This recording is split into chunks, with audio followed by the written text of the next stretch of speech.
Ladies and gentlemen, welcome to the... Why are you starting with something in your mouth? Clear out your mouth. I'm eating my chocolate and enjoying it. Stop eating your chocolate while we're podcasting. You got to stop with this. Nope. This is a bad habit. Eating chocolate while you're trying to speak. It's a fantastic habit. No. I love it. No. I have neuroassociative conditioning. Bad habit. You can move your chair in, move it around so you get cozy and comfortable. Here, okay. Ready? Now I have your approval. I drink some of your tea.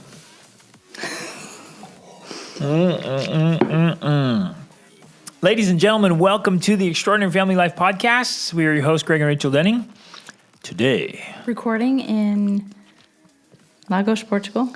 in our studio, in our home recording studio at the World School Family Resort, and life is good. Okay, we got to share. Good. We got to share this cool thing. We got a bunch of farm animals recently, and it's just been so fun.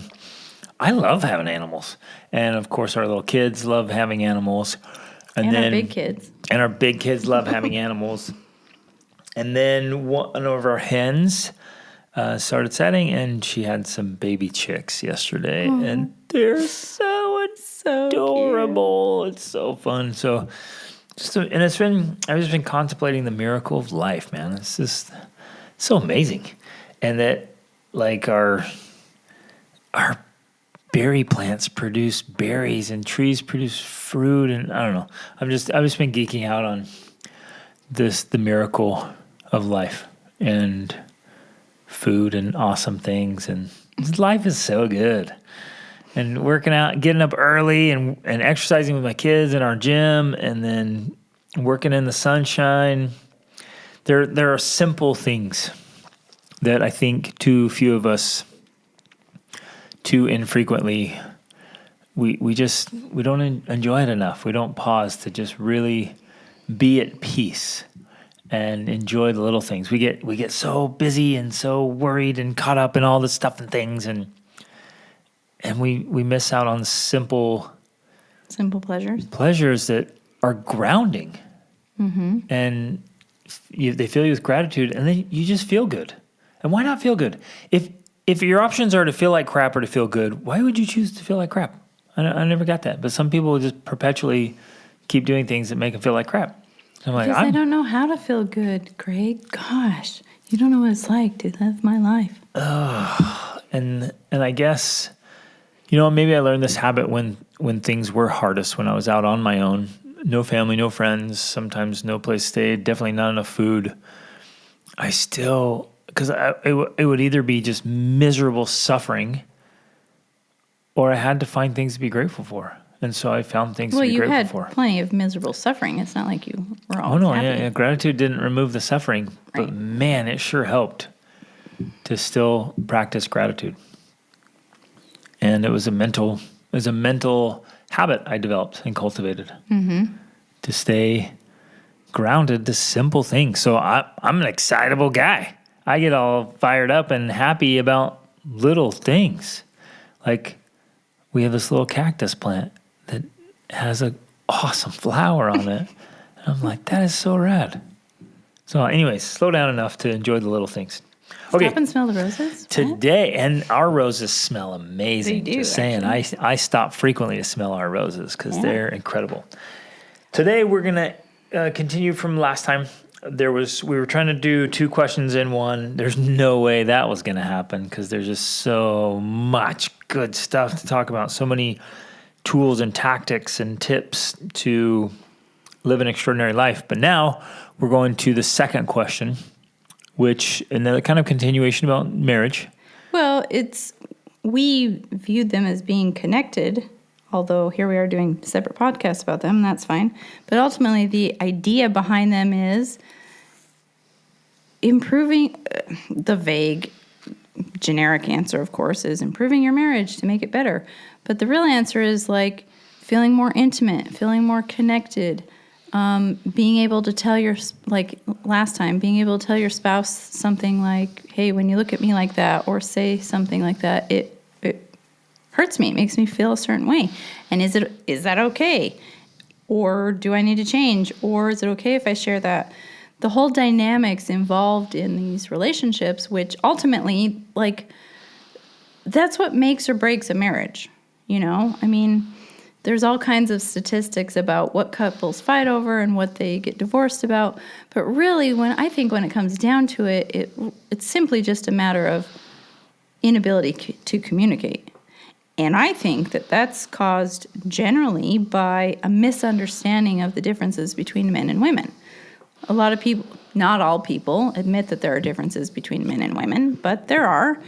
And the people that do admit there are differences still, as we talked about in the last episode, still don't behave as though there are differences.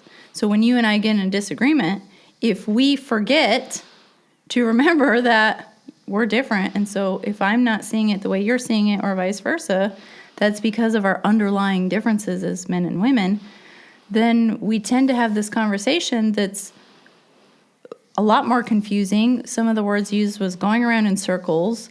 You know, you're not even sure what you're talking about, what you're arguing about. We have to figure out the nuances of those. It is. It's so frustrating. And an outside observer would be like, hey, guys, men and women are different. And you're like, well, yeah, duh. Thank you, Captain Obvious. Why'd you interrupt our argument? And then we'd get back into the argument, not realizing that how relevant the differences are when we're discussing ideas, discussing principles. Things we disagree on, especially. Right. When we're trying to wrap around something, we forget, like, oh, wait a minute. And I guess to emphasize or maybe add clarity, what we're talking about in this particular instance, when there's the difference between men and women, is the difference on how their brains operate, how we think about things. The difference in what's important to them. Like, you know, one of the things we'll talk about today is how important respect is for a man. For a man to be respected, that's more important than being loved. And if we don't understand that, plus we don't understand what it is that makes our spouse, our man, feel respected, then we can cause all sorts of problems inadvertently where he feels disrespected, which makes him distance himself, which then makes us as a wife feel unloved, uncherished, which is the most important thing for us, to be cherished. Yeah, massive importance there to that proximity. Yeah, and then there's this gap in our intimacy, and so it's this cycle that's destructive to the marriage as a whole, but we can be causing our own problems. And with the couples that you work with to help them, I mean, essentially that's what you do. You're helping them to identify, hey, look, you're actually doing the things that are causing the results that you don't want. So you have to learn how to put a stop to that cycle so that you can do the things that get the results you do want. Okay, so I'm going to just go ahead and read from the question. We'll dive right in. It's a long question. We'll try to not make it too long today, but you know how we are. So. No promises. Okay, I read the book, The Untethered Soul, and I understood that the main idea is letting go of our thoughts and just feeling the emotions and letting it be. This is a book that we've recommended. It's on our recommended reading list. My list and your list, probably. Realizing... Wait, I'll stop right there. I want to expound a little bit. It's not just like, okay, the feeling comes in, so I'm just going to sit with it and let it think. What it is like you're recognizing it and then evaluating, like, do I want to keep this? Is this serving me? Is this helpful? And then you can let it go. We often will try to ignore them. We'll push it on the rug. We'll stuff our emotions. And I would say a great many people are walking around with stuffed emotions. They're just stuffed full, stacked emotions. Or they just have it all bottled up. They keep ignoring it, and then it explodes like a volcano. And or implodes. Or implodes, yeah. And so you have these super reactive people. And so one of the practices is like, okay, well, what am I feeling here? Just acknowledge it. Be aware of it. Like, what am I feeling? Why am I feeling this way? Okay. Which we talked about in the last episode. Right. And so then if it's not serving you, you just, you process it and you move it along. Right. And so she continues saying, realizing some kind of detachment to them. In a way, yes. But I think in some ways, if we simply detach ourselves from our emotions, we're also not processing them, which is what we like to call it. Because it's another way of almost ignoring your emotions, I think, if you just simply detach from them. Now, there is an approach of detaching from your emotions, which can be very helpful. But I think with intense emotions, traumatic emotions, really passionate, strong emotions, simply detaching is not sufficient enough. I think there's value in processing those emotions and figuring out where are they coming from, why are they coming up, which we did talk about a lot in the last episode. So that's important to go listen to that. Excuse me. I found it really difficult to do that. I've realized that I'm stuck in some thoughts in my head regarding my husband. I have arguments in my mind with him. I've tried to not engage in my thoughts. Who's done that? Can you guys relate to that? Oh, absolutely. You have arguments in your head. Hold up. I gotta play that out because sometimes if we don't control and manage our thinking well, we can start an argument. Like I could start an argument in my head with you that didn't even actually happen. It's not real, and I'm imagining it. I'm playing this out. And by the time you come home, I'm all fired up and upset and like worked up. I literally get myself all worked up when you walk in, like, oh yeah, and like what's going on? What did I do? And it was all the imaginary. Exactly. And I just got myself all fired up because she always says this and always says that. And, oh man, it's so irritating. And then you walk through the door feeling great and lovey and like, hey, let's go do something. Like, oh, yeah, but you still whatever, right? And so we've got to manage our thinking and our emotions better. Right, and I think that totally happens. I know it's happened to us. So we have to be aware that we're not doing that. It also makes me think of, like, I've had dreams where in the dream I got upset at you about something or you did something and woke up feeling that way. Fired up. And so it's kind of a similar thing. I think that we have to be careful that we're not creating something out of nothing. Yep. Now, that also doesn't mean... Yeah, stuff have happened because she says here, I think because they're, I've tried to not engage in my thoughts and let them go, but haven't succeeded. I think because they're not assumptions or things she's making up, but they're based on previous experiences. And this is also a very important principle we have to learn, which is hard to do, especially with our spouses, because we live with our spouses, we see them all the time, and we tend to view them in the same light. But Greg and I realized this analogy once that has worked really well for us. And Greg has this family cabin that we've gone to sometimes, and that you used to go to as a child. And when I remember showing up at the cabin, and we had been to the cabin years before when we were newly married, and then I think we'd been out traveling the world and had done a whole bunch of things. And I remember that I had changed a lot. Like, I'd grown so much. And then we came back to this cabin, and we came back to the river. And I remember looking at the river and thinking, it's the same river, but it's not, because the river is constantly flowing, and it has changed. Exactly the same as when I was a kid. I'm like, 40 years ago I was here.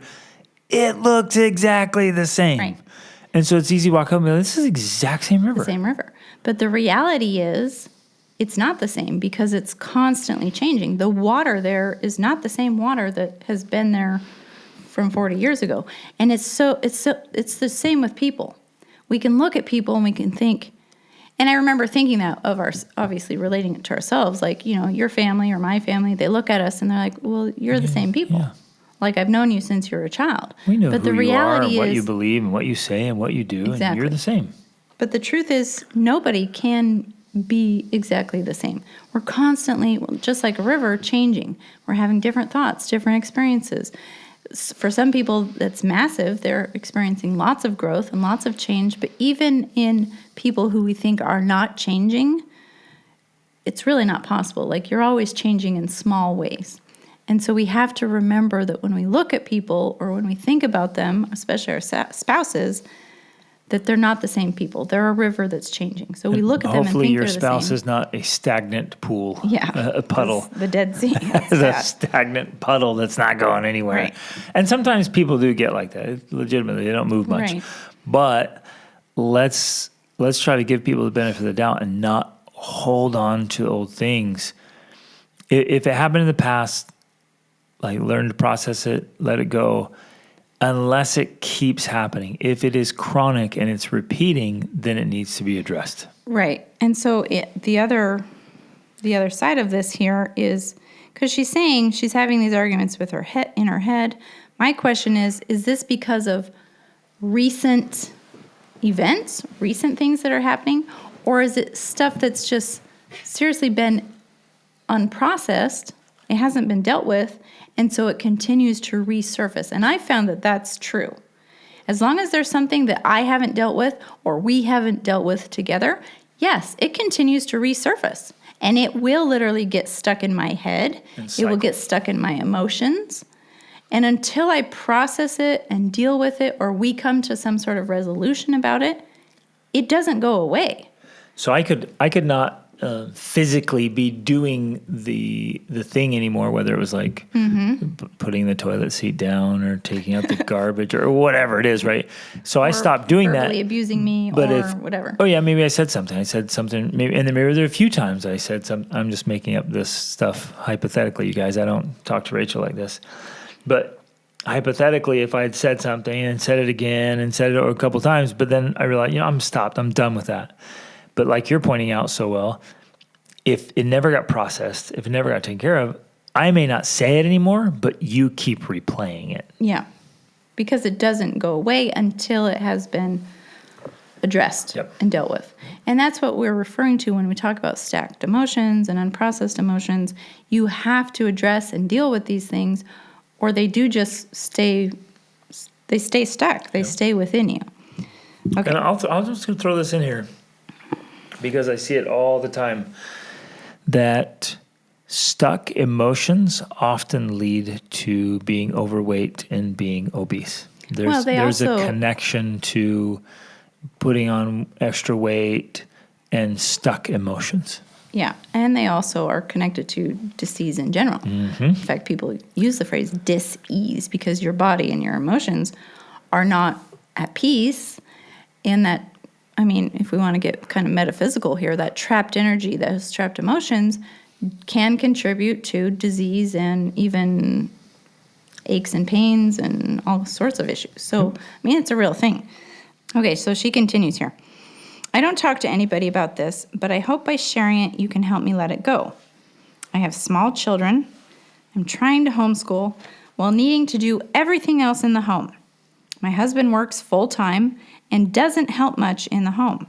This would be fine, but because I struggle and he's not happy with me, he says he feels I disrespect him because I don't keep the house tidy, when in reality, it's because it's hard for me. I want to be more capable of doing everything in the home, and I've been trying so hard, yet it's not enough. The thing is, the mess is a daily thing, so it's become a source of stress and anxiety now for me, and I don't want to live like this. It's affecting how I am with the kids, too. I've become more cold and resentful towards my husband because he doesn't want to be more intimate because he doesn't feel respected. And I can't get this out of my mind, and it affects me because I crave intimacy. This is the hardest part. I feel so lonely even though I'm married. I realize it's not helpful. I know he's stressed from work. I just feel that nothing I do is good enough for him. He blames me for things. He's also a very anxious person. When he gets angry, he brings up stuff from 10 years ago. I don't speak much or bring things up because I don't want to say the wrong thing. I just feel stuck. I feel like I don't know how to let the thoughts flow, but I really want to because it's all I can think about. I realize I'm not enjoying life, but because the lack of intimacy is so difficult, I find it hard to let it go. I've never said this to anyone, but I really just want to change and live without being stuck and being able to live more at peace and happy because it affects how I behave towards my kids. Also, being stuck in these emotions, these thoughts won't make my situation any better. It's only making it worse. Wow. Yeah.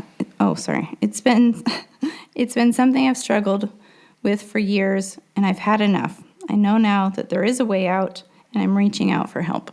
Wow. Thank you for sharing that. Thank you for reaching out. Thank you for, because it says a couple times, like, I haven't shared this or I don't share this with people. Thank you for sharing it with us. and reaching out for help. That's the right thing to share it, to get it out in the open, and share it with somebody who hopefully can help you with some possible solutions. So thank you. And my heart just hurts. Like it makes me so sad when couples who could be so close and so in love are so distant because they just haven't figured out how to understand each other and work with each other. Which I think ultimately is something very important to understand. And again, coming back to the couples you've worked with,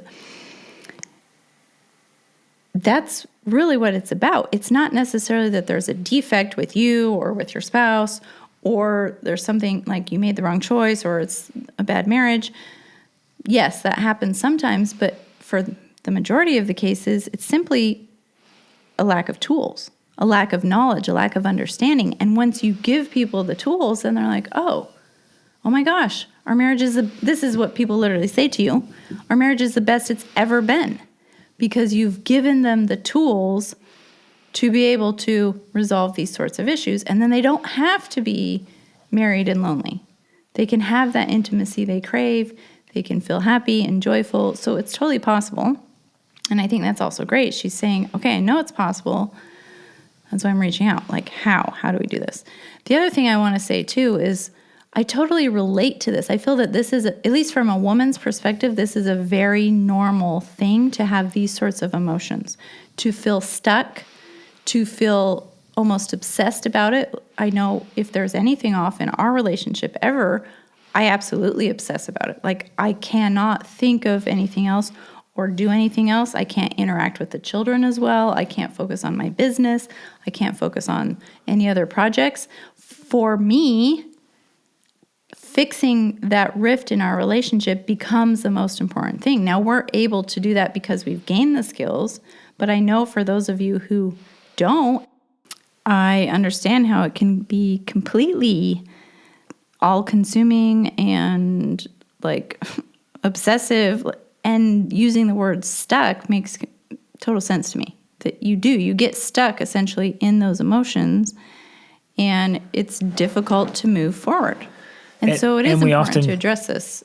We often choose vehicles that don't serve us, like pulling back, withdrawing, attacking. Yeah. We pick. We're trying to resolve the problem, but we choose a vehicle that doesn't always work out so great. Well, and it's fascinating because I have noticed in myself, as we have learned more about men and women, learn more about each other, learn more about ourselves, that going back to one of the things that women want and need, a woman wants and needs to be cherished. And within that, I think, is this element of pursuing. You know, if you think about all the old stories, it's about men pursuing women. And I think that that's important. That's a critical understanding to have. One of the reasons in my mind that I do, it's almost involuntary. One of the reasons I pull away is because I do want to be pursued, right? And I know as a man, you're thinking, well, that doesn't make any sense. You want to be closer to me, and so you run off and you say, leave me alone. What you're really saying is, will you pursue me? Yes, exactly. What it makes this situation that from the person who wrote in so painful is because he feels disrespected. He doesn't want as much intimacy. Well, and besides the fact that unless you have that understanding, you understand that about me. But you had to learn that. I had to learn that about myself. I didn't always know why I was doing what I was doing. You're able to pursue me. But if you didn't know that, you wouldn't be actively pursuing me in order to heal the rift that's occurred. Right. Because you would just think, you're being silly. If you want to talk to me about it, come talk to me about it. Right. Don't run away and expect me to pursue you type thing. It's required us to gain a lot of self-awareness and couple awareness to be able to play out that dynamic. Right. Now, before I knew that, I did have to consciously take more of an active role of trying to fix that rift rather than just withdrawing and being cold and distant, right? Mm-hmm. And so I think those are some of the things we'll talk through, but one of them is that I would write you emails or I would write you texts. So I would withdraw physically, but I would take some time to think about why I was upset, what I was feeling, what I wanted instead, and then I would write to you about it. Especially if I could reference podcasts or books that we had read together or talked about together. That's always very helpful. So that's a huge thing. If you can make that a part of your relationship, that will make all the difference in the world. Because then we had this shared vocabulary of like, oh, it's like this, or it's like that, or I feel like this. And you would understand what I'm talking about because of these experiences or these books that we had read. So that was one action step I would take, is I would write about it.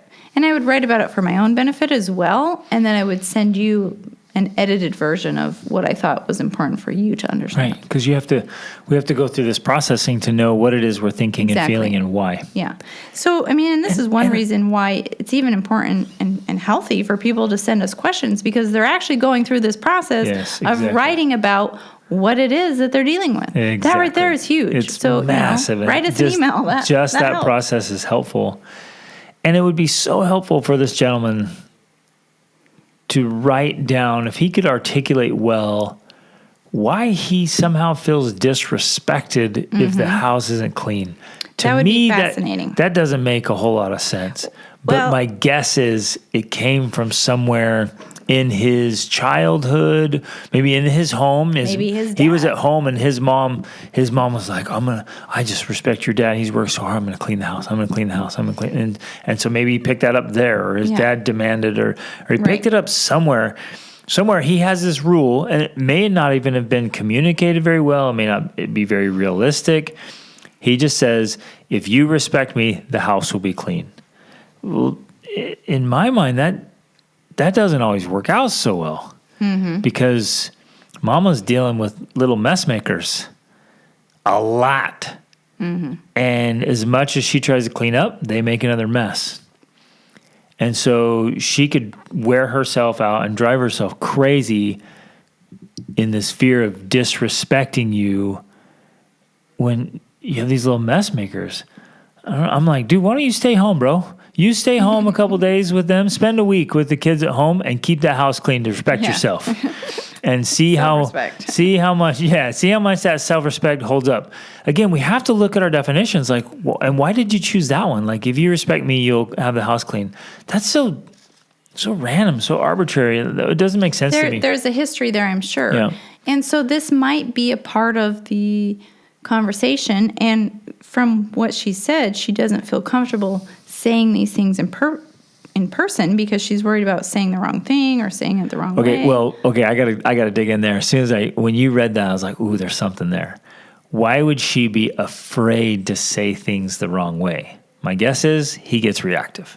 And so he gets reactive, explosive fights, whatever, and kind of acts like a barbarian. And so she's like, I'm going to not talk anymore because if I say something the wrong way, there's going to be a negative response. So there's some kind of pain there that she's withdrawing from pain. So she's like, I don't say it anymore because I don't want to say things the wrong way. Well, if your spouse or your children are afraid to say things to you, who has made them afraid? And you're right there, but once that fear is in place, we have to find other ways of moving forward. Yep. Which, this is why I'm going back to this whole idea of writing emails or writing texts. I know that I even used to think, well, that's kind of a cop-out because we're trying to learn how to communicate, and that means in person. And I do get that, and that is definitely a skill that we should develop. But I think especially... But you could write and then go talk. Here's what I want to emphasize. I think especially in situations, first of all, it's in a relationship with someone where there's a lot of potential passion and emotion, right? It's in a marriage relationship. It's in a love relationship. There's more emotion there than in most relationships. So you might be able to have a great conversation with your boss or, with coworkers or whoever. Right. You're a great communicator with the neighbor. But when it comes to your spouse, there is going to be there's more on the line. There's more at stake. And so sometimes, well, I would say all the time, that makes it more challenging, especially when we're trying to deal with all of these things we already talked about, the differences between men and women and all these dynamics. I feel that writing each other emails can be very helpful. It can be one of the tools we use that help us, especially to get through a period of time. If you're in this situation where you can't talk to him or you feel like you can't say something or whatever, writing it out and sharing it that way can diffuse a lot of that emotion. And it gives both of you the chance, one, it gives you the chance to think about what you really want to say and to say it in the way that is the most polite as possible. And to be able to ask hard questions that you might feel uncomfortable asking in person. And it gives him the space, or her the space, if it's the other way around, to think about it and to experience some of that emotion without being right there and being reactive and explosive to you. And so it can be a very powerful tool, I think, when you're dealing with highly charged topics, to be able to help you work through them, because it gives you that chance of articulating it in a way that sometimes we just really suck at in person, or we just, because of the emotion, can't get the right words out, So that's one thing that I highly recommend doing. Yep. And then I would invite, so do it yourself, and then in kind of talk to your spouse, and invite your spouse to think about it and say, hey, you seem so passionate about this. It seems so important to you. It seems to be this point of contention. Or a sensitive topic. Why? It's sensitive. Why? Could you maybe spend some time thinking about it, writing about it? I don't want to fight, but I want to understand. I want to understand. Why do we fight? You? Why do we keep fighting over this topic? Like, what's going on here? Let's understand it. Let's put it out on the table so we can go into it with curiosity and understanding. And that process is going to be very therapeutic for both of you, just to walk through this. And there's going to be some things, if you're trying to be conscious people and deliberate and thoughtful and have mindfulness, there's going to be some things that come up and be like, oh man, okay, that's the real issue. And it may not even be, the clean house might not even be the issue. It might be something totally different. Well, because she mentioned that he is an anxious person and he's stressed at work a lot. Well, those two issues right there are separate issues that are just adding fuel to the fire. Both of those need to be addressed. Like he needs to be in a spot where I would love to just coach him. Man, every time I get questions, I'm like, let me coach that guy. We'd work through like, what are you anxious about and why? And it's mental management. Like it all comes down to physical. Well, so in the Be the Man masterclass, I created what's called a triple trifecta, and the first one is mind, body, and spirit. And if a man is not managing his mind, his body, and his spirit, then of course he's going to have like anxiety and anxious stuff. And if he's not managing his mind, body, and spirit, he's going to have all this stress. It's not the outside stuff that causes the stress. Work doesn't cause stress. Stress is an inside job. It's an inner game. So whatever he's doing at work, somehow because he's not managing his mind, body, and spirit, it's allowing that to stress. The stress is coming home and he's taking it out on her and the kids. It literally might be the case that he is not managing himself well. So work and anxiety are just coming out, and the target happens to be a clean house when he gets home. And if you really get through that stuff and process it, like, hey, is it really that big of a deal? And he might be like, no, it's not that big of a deal. It's this thing. And it might be something else. Or it might be the clean house, but you got to figure out why. Like, we have to work through these issues so we know what in the world's going on. And it might even be something connected with work. Either one, he gets respect at work, including clean, organized space, and so he expects the same thing at home. And so he makes this direct connection, or vice versa. He's got a full cleaning team, and his office is spectacular, and everything's nice. Maybe he's got maybe he's got the big respect corner office, or maybe he's a surgeon or whatever, and dude, he's the man. At work, he's the man, and people in the industry are coming to him for consulting, people paying big bucks to answer questions. He gets home. He has a clean, organized environment. And the little mess makers, they could care less about who he thinks he is. Yeah. Or vice versa. Maybe he doesn't get respect at work. Maybe it's chaotic and chaos, and he thinks in order to get that respect that I need, I want my home and my family to be orderly and neat. Maybe it's something about being, comparing himself to others or worrying about being judged. There's so many factors that go into this, but maybe asking these questions. It's a coworker who's like, oh, my house is always clean. My wife keeps my house spotless all the time. And so he likes being seen as that sort of person. So being able to write an email or a text and ask these questions so you help to get some clarification is going to help both of you immensely to understand what's going on here. Why is this such an important thing? Because it's not about whether or not he deserves respect. You should respect your husband. Okay, yes. This is that two-sided coin. On one side, you're like, yes, men need respect. They want to be respected, need respect. And if you respect him, then things go better. But, and it's a huge but here, respect is earned and deserved. And a lot of men, a lot of husbands, they are not earning respect. And so, and I see this a lot where they're like, man, my wife and kids just respect me. I'm like, whoa, what are you doing that's respectable, dude? Right. Look at yourself. And this is where I get blunt and honest and real with people. I'm like, strip down, butt naked, stand in front of that mirror. What's respectable? You taking care of that crap? Stand there butt naked and look at yourself. It's your vehicle for life. Is that respectable? And you start right there. And then look at your mind. Look at your emotions.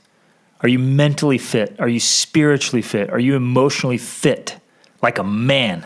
Are you jacked mentally and emotionally and spiritually? No? Then what's respectable? You're sitting there demanding respect and you look like a fat, lazy slob mentally, emotionally, spiritually, or physically. Ooh, this is hard language, Greg. I get so fired up because these men act like babies. 250-pound fat babies and like, respect me, woman. Like, look at yourself, man. You're an embarrassment. Gosh. Okay, you guys, this is, if you're new to the podcast, this is me getting fired up and ranting for a minute here. But this is all said with love and a hug. And I would say it to any man's face and give him a big old hug and then say it honestly. Look at yourself, man. Respect is earned. If respect is a big deal to you, flippin' earn it. And if your wife has little kids at home that are mess makers, then it's your dadgum responsibility to hire a cleaning service to come home and get it clean if you want it clean. It's on you, dude. Well, I can't afford that. That's also on you. That's so on you. And you better get your crap together and earn more. Whoa. Man, I am so saddened by this society of weak men demanding respect. What could be more pathetic than somebody who doesn't deserve respect to demand it? Talk about gross, distorted entitlement. You better respect me. What are you doing? I go to work and I work hard all day. Wham. Call flipping ambulance, big baby. You probably never worked a day in your life. Let's get your crap together. Gosh. I meet men, they think it's they're like so hard and they do all these hard things. I'm like, dude, you don't even know what hard is. You've never even done hard. What are you talking about? It's like those memes on Instagram where like your great grandparents were hunting and farming and killing mammoths and yeah.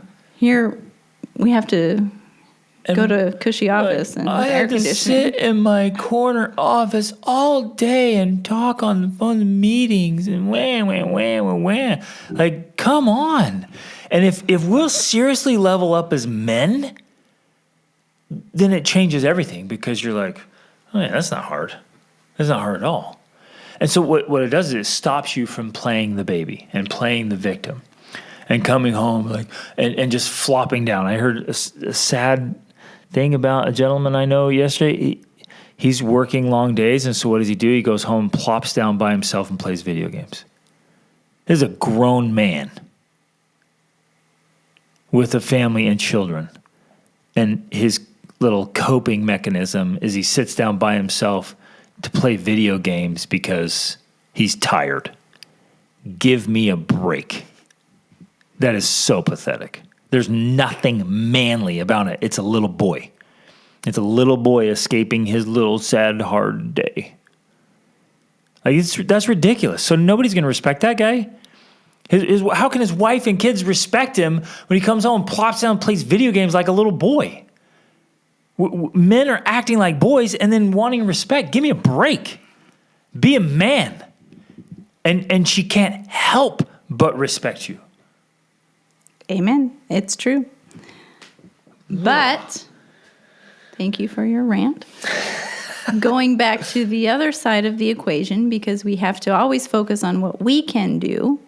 And trust me, a wife giving her husband that speech will not go over. It'll never, ever go over. No.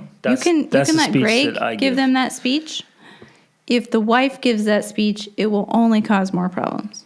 Yep. So when I say your husband needs to be respected, you have to find a way to respect the husband you have. You have to find a way to look for the good and to respect and praise the good that is there. Because every person has, despite your speech, you know that every one of those men have good qualities about them. Absolutely, 100%. And so the wife's job is to find those qualities and to praise them and to show respect for them so that you can get more of that. The one thing I've learned about men is they really do want to please women. Yep. And you might think that that's not true about your husband, but trust me, it is. So if you can find a way to praise the things that you want instead of nagging about the things you don't want, you're going to find a way to wake up that part of your husband that wants to please you. And then he'll move mountains. Absolutely. But interestingly, a lot of wives inadvertently, without knowing it, are causing this kind of misbehavior, or not causing, contributing to the misbehavior in their husbands because of, let's say, for example, the nagging. Right. And you think, well, I'm just going to keep nagging because if I don't nag him, he won't do it. And so I'm going to keep nagging, and it doesn't work. So he retreats, he gets resentful, he feels acting out. Yep. He gets more and more angry and bitter, and he starts doing stuff, and he keeps doing more of what you don't want him to do. And so you keep nagging more, and the drama triangle goes on, and it just keeps getting worse and worse. Where you realize, well, why is he behaving like this? Why is this going on? And you might stop and say, oh man, it's my behavior is contributing to his poor behavior. Exactly. So one of the first places we have to start is by simply, and in my 28-day challenge for moms, this is one of the pieces of the marriage. I have all different elements, and marriage is one of them. One of the habits that they work on is making an admiration list. You're literally making a list of the things you admire and respect about your husband. And if that's what you have to do, that's what you do. You write it down and you try to pay attention to all of the things that you know and you like about your husband. And then the next level on that, of course, is verbally or in an email or text, telling him those things. Like, I really admire that you do this. I really admire this about you. I really respect this about you. And that is going to add fuel to the fire of him becoming the more respectable man you want and need him to be. Yep. So, and it goes both ways. Yeah. It's so powerful. And you could tactfully and proactively say things like, maybe he comes home one day and he's just in a good mood. And you are all over that. And you're like, man, that is the sexiest thing on the planet. Attractive. When you come home in a good mood. Mm-hmm. Boom. Yeah. Right? And he'd be like, well, it's because the house is clean. And, you again, tact and diplomacy. Playfully. You playfully. I'll clean the house all day long, babe. Man, you can do that as well, clean up. Or you say, oh, come on, you're a bigger man than that. You're not going to be this. Are you really going to be the little boy there that you're? Again, this has to be done with tact, and maybe by me. I'm just be like, really, honestly, bro, it's like you're going to let a few things, kids' toys on the ground determine how you feel. That's a little boyish. Why don't you get down there and play with those little toys, little guy? It's like, come on, who's the adult here? Like, let's go, and you get to choose your emotions. But anyways, use the good things they do or the good things you want them to do as a point of praise and admiration and just keep putting that in there. And they will go out of their way to do those kind of things to please a woman. Right. It's powerful, super powerful. So as you're walking through this scenario or any scenario, I hope everybody who's listening, I hope you're thinking through your own situation. What are the things you guys struggle with? Is it money? Is it sex? Is it health? Is it private education? Is it how you're raising your kids? Is it religion? Like whatever it is, just get to the bottom of it and understand each other. Understand your own little individual values hierarchies, and then understand your own little rule books. Like why are those things in place? And then when it gets down to it, right? Rachel and I have done this so many times. When it gets down to it, maybe there's something that is really important to her and it's not important to me.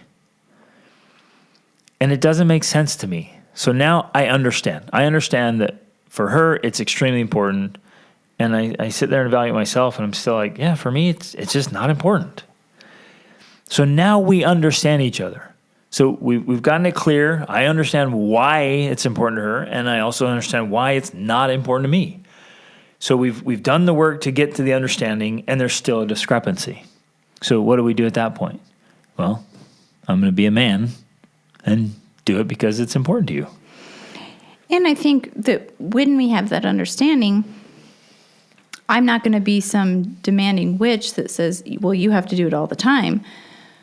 But when you do it, I'm going to appreciate it even more because I'm going to realize you don't think it's that big of a deal. And so when you do it, I'm like, oh, wow, that's awesome. I know he's doing it purely out of love because it's something that doesn't matter to him. And we can walk through that. And I'll be like, okay, now I get why it's so important to you. I'm like, it's still not that important to me, babe. But I mean, I'll do it. We'll do it your way because I can tell it's important to you. Yeah. And we come to that agreement. Now, if I get resentful, I literally heard a husband say this the other day. He was like, we always do it her way. And I was like, and I sat there and thought for a minute. I'm like, yeah, that's pretty par for the course. And this idea of men wanting to please women is like, we quite often do things more Rachel's way than mine. Because she has all this passion behind it, all this energy, and it's important to her. And I guess for women, everything's important. Everything they do and think is important, and there's tons of passion behind it. Duh, they wouldn't do it if it weren't important to them. Exactly. And then you're like, well, is nothing important to me as a man? and I get through this little pity party and like, we don't do things my way. And I'm not being respected around here. All I do is spend my whole life doing things her way. Blah, blah, blah. Or I could be like, yeah, we're going to lean into the things she likes to do her way. But now am I a whipped little man here who's spineless and castrated and like, no. There's going to be some things that are good things. I'm not going to be ridiculous and well, this is my way or the highway. I'm going to do this, whatever. There's going to be some things I'm like, no, this is important to me, and I'm going to do it, and I'm going to figure out how to do it. But it's never going to be detrimental to the marriage. It's never going to be detrimental to me. Never going to be detrimental to my kids or my family. It's going to be things like, hey, this is important to me. I'm going to do that, and we'll have some firm boundaries and places. But why in the world would we fight over dumb things that are a difference of a few $1,000s or whatever, like, or some energy and effort? Yeah, and you're like, oh, it's important to you for me to do this, and I feel tired. We're gonna fight over it? We're gonna have resentment and distance over that? Really? Mm-hmm. It's way more energy and effort to be resentful and grumpy and miserable, and like, oh, we're not gonna spend time together. We're not gonna make love because I don't want to do this little thing you want me to do. Like, that's I so think dumb. You worded it well for some coaching clients the other day who are, working on their marriage. And similar situation, he was like, well, she always wants to do it like this. And then if we do this, it's going to cost a few $100s. And you said, so what? So what if you had to spend $1,000 a year on things that she wanted done, but it prevented you from fighting? Wouldn't it be worth it? And he said, yeah, it would. Absolutely. And so when you put it in that sort of perspective, like when it comes right down to it, and you love to use the example of the scale. If on a scale of 1 to 10, this is a 10 for me, even if you don't get it, but you're like, okay, it's a 10. Great, we'll do it. It's worth avoiding the conflict or the fight, because ultimately, for whatever reason, if something's important to you or it's important to me and the other one of us is willing to compromise on that, that's part of making a great relationship. Yep. Now, you're right. That shouldn't become manipulative. That shouldn't become demanding, controlling. Nor even entitlement. Yeah, exactly. And whenever that happens, like, I fully appreciate that. I fully respect that. And vice versa. And you want to reciprocate. Like, oh, absolutely. When I'm trying to meet your needs. When you say something, you're like, I'm the king on this, and this is how we're doing it. I'm like, okay, babe. And it's actually attractive, too. It's like, ooh. Because, I'm also going out of my way to do things that are important to you that I could care less about. Right. And you're like, well, I know he doesn't care, but he's doing it. That's awesome. Well, I'm going to do some things for him. Well, and it's this beautiful give. When you do really care about something, I'm like, okay, yeah, absolutely. We're doing it your way, because I know that you're not that way all the time just to be controlling or whatever. Right. Yeah. So give. And when you make an ask, it's like, yeah. No problem. All good. You've earned the ask. Exactly. Right? And you're like, well, it's not fair. Yeah, it's not fair. A fair is where little pigs win ribbons. And you're not a little pig, dude. Be a man. It's not fair. But whatever. If you sit around worrying about life being fair, you're in for a very long pity party. Well, and the reality is that it's like, what do you really want? Right. You could say, oh, it's not fair. I do a lot of things for Rachel. I do more things than she does for me, or whatever. But you do it because... It's true. It's not fair. It's not fair. Now you're making me cough. But I'm not interested in fair. You do it because you have learned, and I don't want to word this in the wrong way, but I'll just word it how it's coming to my mind. You've learned that works. That is what, and we talked about this in the last episode, that is what opens me up. That opens me mentally, it opens me emotionally, it opens me sexually. Like, it works. When you do more and go out of your way to do things for me that I want done, that I ask for your help for, whether that's mentally, emotionally, physically, chores, tasks, to-do lists, whatever, that works for me.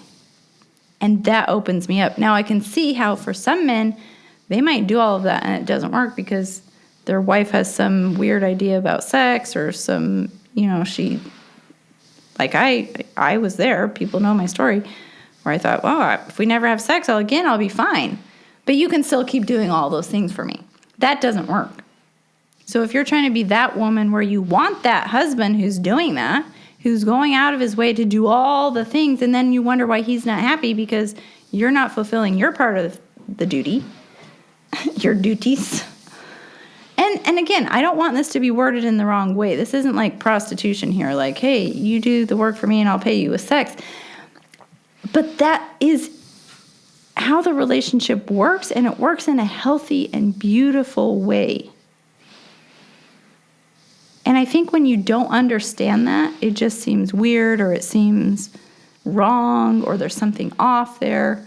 And yet we have learned through experience, our own experience, and with all the couples we've worked with, that's a formula that works. And when you get it and it's done not out of resentment, not out of obligation, but it's done out of love and commitment and sacrifice, like a willing sacrifice, it's beautiful. It's amazing. And it creates a relationship that's gorgeous, where I feel completely cherished and adored.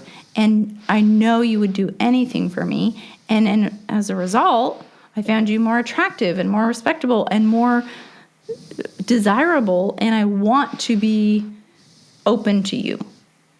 Right? And so I think that's the ideal. That's what we want. All of us want that ultimately. That's what we want. like she said in her thing, I'm craving that intimacy. Yep. That's the ultimate of the intimacy right there. That to me is what it is. But it includes the pieces of me being willing to be open sexually for you, but you being willing to go out of your way to do things for me. Right, because ultimately, when you sign up for marriage and you sign up for kids and you sign up for family, you're signing up for work. Mm-hmm.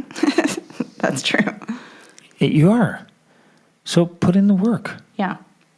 It is work. Put in the work, and guess what? You get the rewards. Mm-hmm. It's not easy.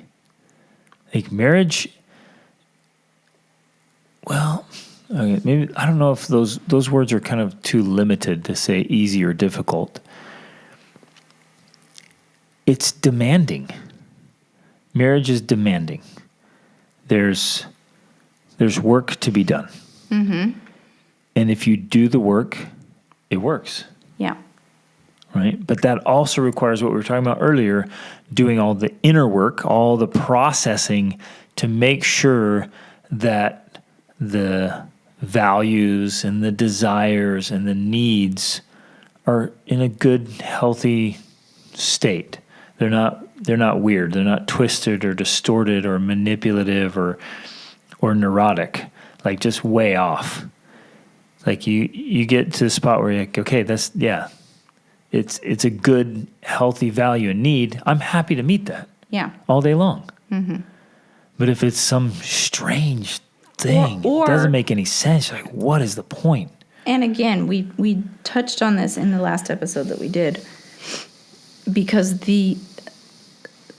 what I talked about was the extreme end of the negative side of men and women and their differences. And for men, it's aggression and anger very often. And for women, it's manipulation and narcissism.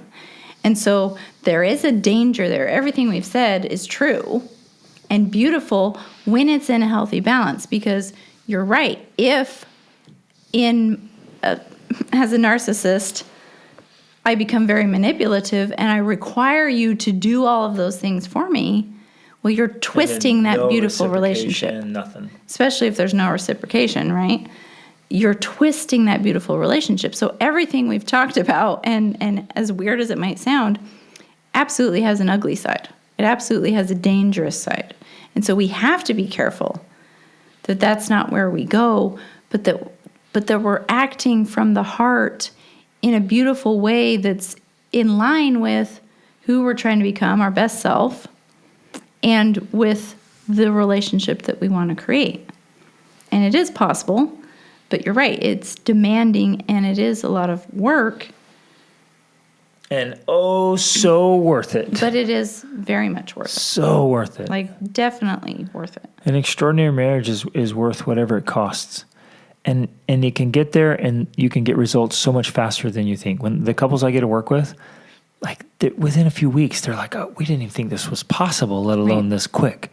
And things are better than they've ever been, or better than they've been in a very, very long time in just a matter of weeks, because we start to shift the focus away from, I don't like this, I don't like this, I don't like this is annoying or frustrating, to, what can I do to make this better? How can I be better myself? How can I be more loving and kind and more thoughtful? How can I be more helpful? And with just a little, respect my spouse more. Right. With a little extra effort, things can be so much better. Yeah. I love this stuff. I love this stuff. I love working with couples. I love seeing happy marriages because they're so rare, increasingly rare. And it's sad because they don't have to be. There's so much unnecessary suffering, so much unnecessary distance and fighting and contention and lack of intimacy and love, which we can be madly in love with each other and living this a joyful existence. Yeah. So I think just as we close here, I just want to emphasize on some of the things that specifically this woman can do, but I think all of us can do, because it's true. We are going to feel stuck. We're going to feel trapped in these emotions. They're going to go round and round, at least in my experience. And so we have to really focus on releasing them, processing them, getting them out. I think writing is one of the best ways to do that, So you can go ahead and there's multiple ways to approach it. One we used to, we heard somewhere someone calling it dragon slaying, where you basically would write on paper and it can be as ugly as you want. Like you can swear, you can badmouth your spouse, like whatever. Anything goes in this method. But when you're done, you destroy it. You burn it, you rip it up, you throw it away. It's a way of simply getting out stacked negative emotions, especially if they've been building for years. Then you should do a lot of writing. Yeah. Repeatedly. Exactly. Here's what I would do. If we were in this point where I'm like, okay, I'm getting close to being done here, like this is horribly painful, I would literally write every single day. I would carve out time every single day to write and vent and vent and vent and vent. I'm just going to do everything I can to get it out. For me personally, I'm going to spend time on a boxing bag and with heavy weights and just screaming and yelling and punching and writing. I'm going to get it all out of me, get all that poison out, all that toxicity out. I'm going to do a total mental, emotional detox. And do it consistently until one day I sit down to write and I'm like, I don't. Yeah. There's no more fire. Right. One of the ways that you can tell that you effectively processed emotion is when you can think or talk about that thing without the pain that used to be there. When you can talk about it without having tears or anger or whatever, that means it's been effectively processed. And so you want to do that until you reach that point, essentially. And then a word of warning here. You might go through that process unless your spouse is willing to go through it too, and hopefully you can encourage that and kind of walk through it. But if they don't, and you go through the process and you're like, oh man, I feel so much better, and then you go to talk to your spouse about it because you're in a good space, don't expect them to be in a good space. Right. Like you've made some serious progress and you're in a good spot. Don't go with this expectation of like, this is going to go great now because I'm in such a good space. They're not. Right. So go into it saying, I'm in a good spot. They may not be, but we can talk through it now because I'm in a good place. Yeah. And they can vent and I can handle it because I'm in a good place. So then the next step I would suggest is, because you want to get all of the venom out. You want to get all we love to say vomit on paper, not people. Like you want to get the worst stuff out first. And then if it's especially a scenario like this where you can't just go talk to your spouse, then you write to your spouse. Write them an email, write them a text. I would suggest email because texts are too limiting and with your thumbs, But write an email to them and talk through some of this stuff and encourage them to write back to you. Say, hey, go ahead and write back to me, especially if you feel like we can't talk about this in person. That's going to then help them to begin this process of processing, right? The process of processing. And be warned that they might potentially, not go through the dragon slaying process and getting rid of some of that ugly stuff. Maybe that ugly stuff will come back. And so don't be totally offended by it or totally broken by it. Just realize, they're processing. They're getting some ugly thoughts down in type that they haven't done before. This is a good thing. View it as a good thing. Say, this is good. They're getting out this stuff. That's good. But then, continue that process for as long as necessary via email until you can get to the point where you feel like you can talk about it in person without it exploding. Yep. Which is so important because at some point, and I think this is the best method to do that, what we just described, at some point you have to be able to sit down and be like, okay, let's talk about this issue. And each spouse has to be able to say honestly and frankly, like, this is what bothers me. This is what hurts. This is what's frustrating. This is what matters. And I have to be able to sit there calmly and hear that and be interested and curious and not defensive or irate or whatever. Just like, okay, I hear it. Thank you for sharing that with me. How can we work this out? And you can't get to this place of negotiation if you're both always so upset about it. Yeah. But it requires you to do that work of being able to process and analyze those emotions. Yep. So I think right there, if you took those steps that we just outlined and then you just repeated them again and again and again with every issue that comes up, like that right there is a formula that works. Oh, that will help you to get unstuck, help you move forward. resolvers. Yeah, and it will it'll help lead you to more intimacy, especially if you tie it to what we described before, something like an admiration list, where you just make a list focusing on the positive things you like about your spouse or respect about yourself. Yep. Spouse. And yourself. And yourself. Do it. Yeah, start there. It's a great place to start. Okay, you guys, keep asking great questions. Keep working on your marriage. It's worth every effort. Keep working on yourself harder than you do on anything else. And do what you have to do proactively, deliberately. Create and maintain a genuinely extraordinary family life. Love you guys. Reach upward.